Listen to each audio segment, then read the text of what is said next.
Já de volta aqui com o TV Mar News e você confere aí na sua telinha o trânsito na nossa capital através das câmeras de trânsito da SMTT. E a gente tem aqui, olha só, vamos abrindo essa imagem aqui do Shopping Pátio para a gente ver como é que está o trânsito lá na região, na parte alta da nossa capital.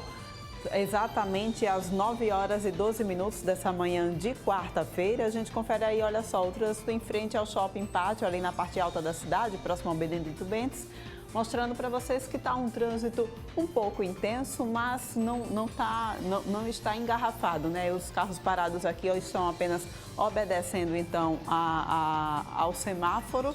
Mas aí começou, olha, liberou o semáforo lá de trás e já começou, então, a juntar um pouco mais de veículos aqui na frente, que já começa a fluir porque o semáforo abriu e a gente vai acompanhando, só pedindo para que vocês possam, então, redobrar a atenção, é claro, quando for, então, transitar por essas vias mais caóticas aqui da nossa capital.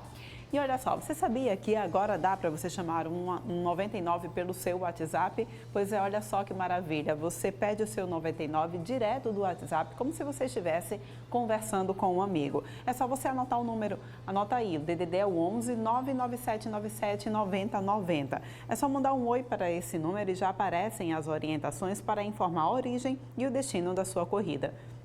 Depois é só confirmar as informações, o valor da corrida e o método de pagamento em dinheiro e aguardar então o motorista. A 99 é a primeira e única empresa da modalidade a oferecer este serviço.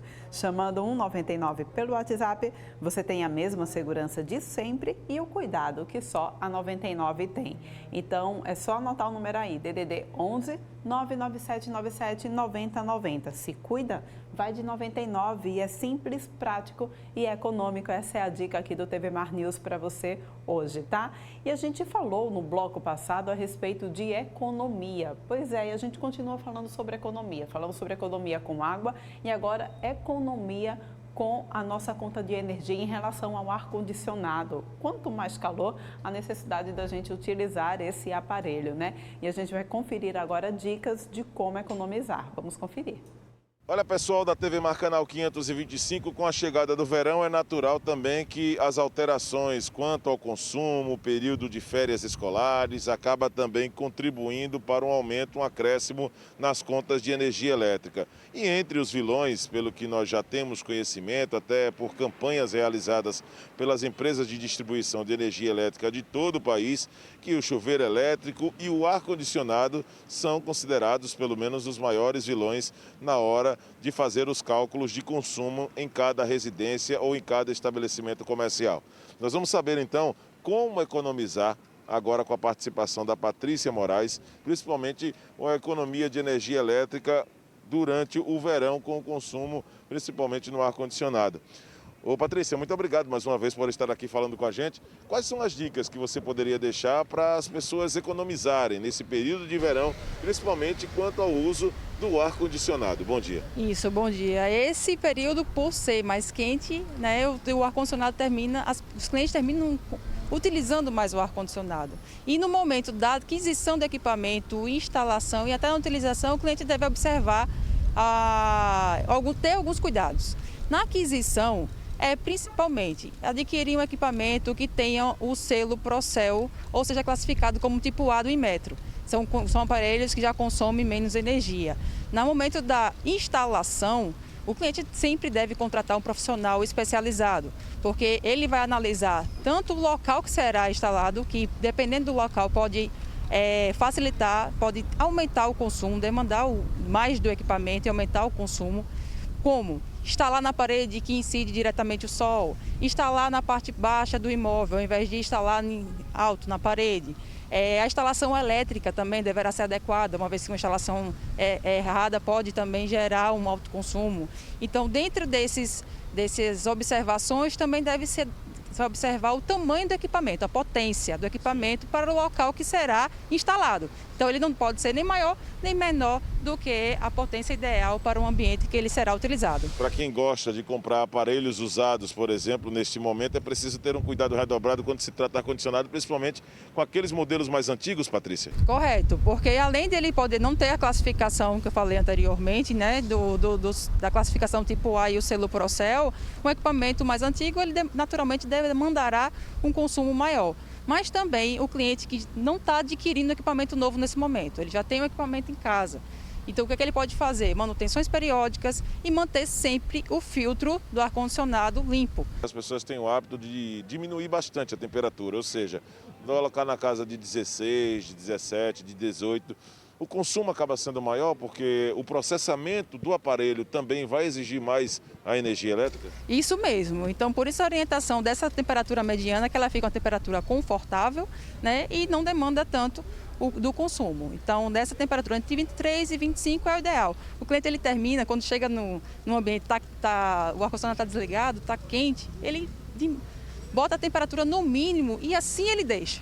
Então, assim, mesmo que você coloque assim de imediato a temperatura no mínimo para gelar o ambiente mais rápido, dependendo da necessidade, depois coloca ele na temperatura mais mediana para poder ficar um ambiente agradável e não consumir demais. Questão de recálculo, Patrícia. Como funciona? A Equatorial tem sido bastante procurada pelos consumidores para fazer recálculo de consumo de energia diante dos números altos apresentados com o verão, muitas vezes até por uma falta de atenção do próprio consumidor. Alguns clientes, quando percebem que consomem um pouco mais, né, procurando a empresa aí, tentando esclarecer do que se trata o consumo. Mas esse momento é um momento de atenção, né, como bem colocado. O período é quente. A gente utiliza não só mais o ar-condicionado, mas o ventilador, não só mais o ventilador, o ar-condicionado, mas a gente abre mais a geladeira para tomar mais água, ou usando o filtro elétrico, ou até lavando mais roupas, então usa mais a máquina de lavar, porque termina, né, sujando mais a roupa. Assim, então, os hábitos com o verão terminam também alterando, é natural que altere. Também tem as férias, o recesso, né, de algumas pessoas. No final de ano, início de ano, tem algumas pessoas que têm recesso do trabalho. Naturalmente, a gente já está ficando mais em casa, mas com recesso, o cliente fica mais em casa e termina também consumindo mais. Então, dessa forma, os pequenos hábitos somados no final do mês fazem toda a diferença no valor da conta. Obrigado. Patrícia Moraes, ela que é gerente de relacionamento com o cliente da Equatorial Alagoas, explicando para os nossos telespectadores todos os aspectos importantes na hora da economia, na hora de tentar pelo menos valorizar mais o dinheiro e diminuir a conta de energia elétrica, o consumo nesse período que é considerado um dos mais quentes do ano, um período de verão que acaba sendo também importante nesse processo para poder deixar pelo menos os consumidores em um quadro maior de segurança. Com imagens de Márcio André, Viderlan Araújo para a TV Mar Canal 525 na NET Claro. Ficam aí as dicas para que você possa economizar nesse calorão aqui de Maceió, né? E olha só, agora a gente já vem falando na realidade sobre saúde, né? Através da vacinação. E hoje a gente vai falar sobre o SUS aqui no nosso quadro Direito e Cidadania, já aqui na presença de Jamile Coelho, ela que é advogada e desembargadora eleitoral. Muito bom dia para você, Jamile, mais uma vez, tudo bom? Tudo jóia, bom dia a todos e a todas, bom dia, Paulane. Muito pertinente esse tema, né, Jamile? A gente discutiu o SUS, né? Falar de saúde pública. E o que você já vinha me contando aí, em off, a gente já conversava aqui, né? E você ficou surpresa quando descobriu que o SUS não é tão antigo assim, na verdade, né? Exatamente. Hoje a gente até reclama desse sistema de saúde, né? Mas é um sistema de saúde que foi pensado para atender a todas as pessoas, a toda a população. E realmente a gente estudando aqui para fazer esse quadro, a gente viu que o SUS ele só foi um sistema implantado com a Constituição de 1988. Então, é uma lei de 1990, né, pós-Constituição, portanto, que dá acesso a toda a população. Porque anteriormente, só teria acesso aos serviços de saúde gratuitos, e eu digo gratuitos entre aspas, porque isso tem um custo, isso sai dos cofres públicos, né, não é um dinheiro qualquer que se acha, ele tem uma destinação, e ele tem uma origem e uma destinação. Em 1988, quando se realmente efetivou o acesso a toda a política pública de saúde. Ela tem União, Estado e município como os principais responsáveis e responsabilidade solidária, cada um ficando com uma parte do serviço.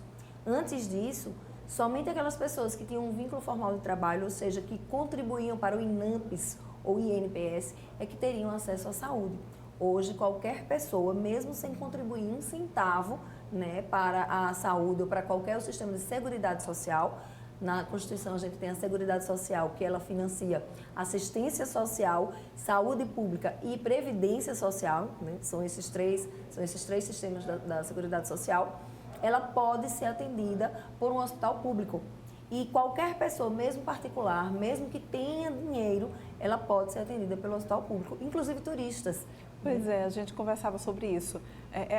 O brasileiro tem a mania de achar tudo tão belo fora do nosso país, né? E a gente fazia exatamente essa comparação, por exemplo, com os Estados Unidos. Como é que funciona a saúde lá? E vamos fazendo um paralelo com a saúde aqui no nosso país. Pronto, fazendo um paralelo passando bem por cima mesmo, uma das grandes brigas, né, de Donald Trump com o Obama e talvez agora com o Joe Biden era a instituição do tal do Obamacare.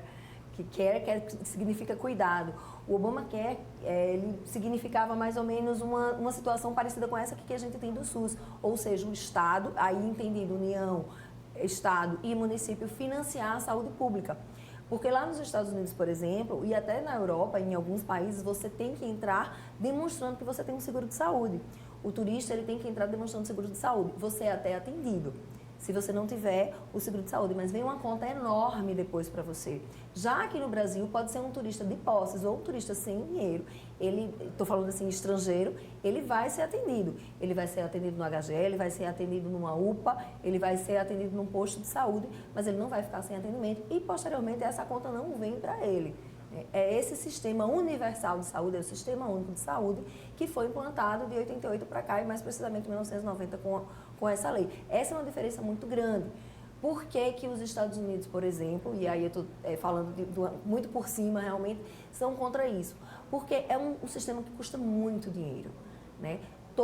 Existe uma obrigatoriedade, por exemplo, de todo esse dinheiro arrecadado com a Seguridade Social, que é o dinheiro que nós contribuímos, por exemplo, para o INSS, ele não vai só para a Previdência, ele vai para os sistemas de assistência social, né, quando você vê aqueles CRAS, que é Centro de Referência de Assistência Social, esses programas do governo, e vai principalmente para a saúde. Você não pode gastar menos de 15% deste orçamento com a saúde, sob pena, inclusive, do gestor ser imputado em probidade administrativa. E é um sistema muito caro. E é um sistema que, apesar de ser deficiente, a gente, de alguma forma, tem que aplaudir. No final da história, foi o SUS e quem conseguiu segurar essa onda aí da pandemia, né? E o SUS, ele não só trabalha com as unidades referenciadas dele mesmo, ou seja, hospitais públicos, como a gente tem aqui o HGE, né, que é o Hospital do Estado, como a gente teve o Hospital da Mulher agora construído há pouco, e tem, salvo engano, a construção do Hospital Metropolitano. Essas construções de hospitais, de ambulatórios e de hemocentros, eles são típicos de atividade do Estado, que recebe dinheiro do governo federal para isso. É o que a gente chama de média complexidade. Pronto, né? Então, você explica agora para a gente exatamente a competência de cada poder no SUS, é isso? Isso. A Constituição Federal, ela disse que as responsabilidades eram solidárias, União, Estado e Município. Só que é de uma forma descentralizada, de uma forma hierarquizada e regionalizada. Por quê? Quem ficou com o grosso mesmo da situação, apesar de ser quem tem menos dinheiro, foi o município. A União Federal, ela coordena e implanta as políticas do SUS, né? Ela arrecada o dinheiro e repassa para estados e municípios. Então, de acordo com a Organização Mundial de Saúde, nós temos 3 tipos de atenção. A atenção primária, secundária e terciária. Aqui no Brasil, a gente chama de média complexidade, alta complexidade e baixa complexidade. Como é que isso funciona? O município, por exemplo, hoje ele é responsável pela distribuição de vacinação. Por isso que o Estado foi buscar as vacinas, né, e veio aqui e distribui para os municípios. Porque é mais ou menos assim que funciona. O Estado coordena e implementa também, mas aponta, quem executa mesmo é o município. Só que o município precisa de recursos do Estado e da União Federal. que detém a maior parcela, ela distribui de acordo com a população, de acordo com as endemias, as epidemias, o perfil daquela região e principalmente daquelas pessoas, da quantidade de pessoas que precisam daquele serviço. Então a gente tem para o município postos de saúde, unidades de pronto atendimento, é o que a gente chama de baixa complexidade, que na verdade é o que a maioria da população precisa. No Estado, a gente já vai para média complexidade. Então, o Estado é responsável pela construção de hospitais, por exemplo, de ambulatórios, como eu falei, e de hemocentros. E a União, ou a União em parceria com o Estado, é reservado aquelas situações de alta complexidade, que precisam de altas tecnologias e de maior custo, porque realmente é a União que, com o orçamento, ela retém uma parte para as próprias ações e as outras partes ela distribui. Então, no final da história, o que a gente vê? É um sistema integrado e ele tem que funcionar. É importante que o Estado converse com o município converse com a União com o Estado com o município, para que isso funcione, porque é de uma forma hierarquizada e cada um tem a sua parcela. E eu quero lembrar sempre que se a pessoa tem uma febre, tem uma tosse, aí vamos esquecer um pouco a pandemia. É importante que a gente procure um posto de saúde, porque isso é o que a gente chama de baixa complexidade, que são os hospitais, não, os médicos, as clínicas, né, que atendam assim, a febre, a tosse, uma diarreia ou um mal-estar. Não vai para o HGE, não vai para o Hospital da Mulher, porque isso é um outro nível de atuação. Quando a gente superlota o Hospital Geral do Estado, por exemplo, né, de emergência, com febre, a gente deixa que outras pessoas com traumatismo, advindo de ou armas de fogo, ou armas brancas, ou de acidentes, principalmente, nós estamos ocupando aqueles espaços. Então, assim, vacina, febre, mal-estar, a gente cobra do município. Atendimento para causas mais complexas, como um acidente de trânsito, como um acidente maior, uma queimadura, que você precisa de um hospital, a gente cobra do Estado. E quando é de alta complexidade, é de Estado com União, em parceria. Pois é, então fica aí essa explicação de Jamile, né? Jamile, obrigada por estar trazendo essas informações aqui para a gente. A gente volta a se encontrar, então, no nosso quadro Direito e Cidadania na próxima semana, na próxima quarta-feira, tá bom? Sim, estamos às ordens. A gente vai encerrando, então, o TV Mar News de hoje. Obrigada pela tua companhia durante essa manhã, mas a gente volta a se encontrar amanhã, 8h30, aqui no teu canal 525 da NET, tá? Até lá!